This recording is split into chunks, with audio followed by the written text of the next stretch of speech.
All right, let's talk about this new congressional map in North Carolina. The General Assembly gave it the go-ahead this week, and that means it is very possible that the state is going to send another Republican to Congress, and a Democrat could lose his seat. So currently, 10 Republicans and 4 Democrats represent North Carolina. It's already considered one of the most gerrymandered states in the country because back in November, President Trump won this state by about 3 percentage points.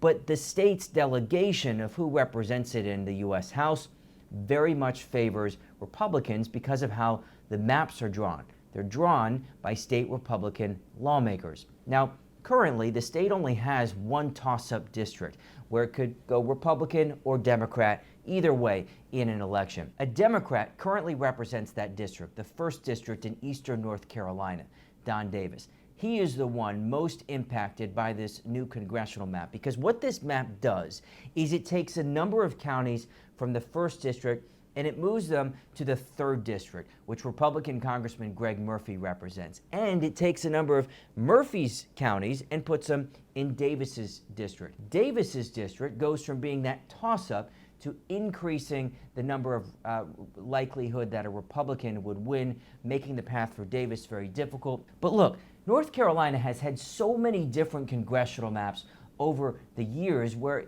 you probably have a lot of people wondering who exactly represents them in Congress because the district lines have changed so much. I spoke with Republican Senator Tom Tillis of North Carolina about this, and he issued a warning to Republican state lawmakers.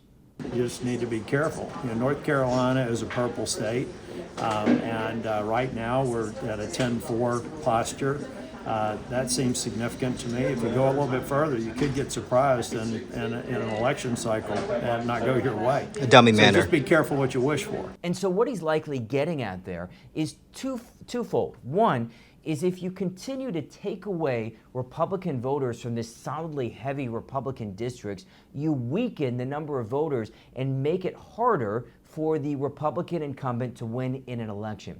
The other risk here is that if Democrats were to retake control of the General Assembly at some point down the road, then they could gerrymander their own maps. But here's what we do know, is that Democratic power from North Carolina has a very good chance of weakening in Congress.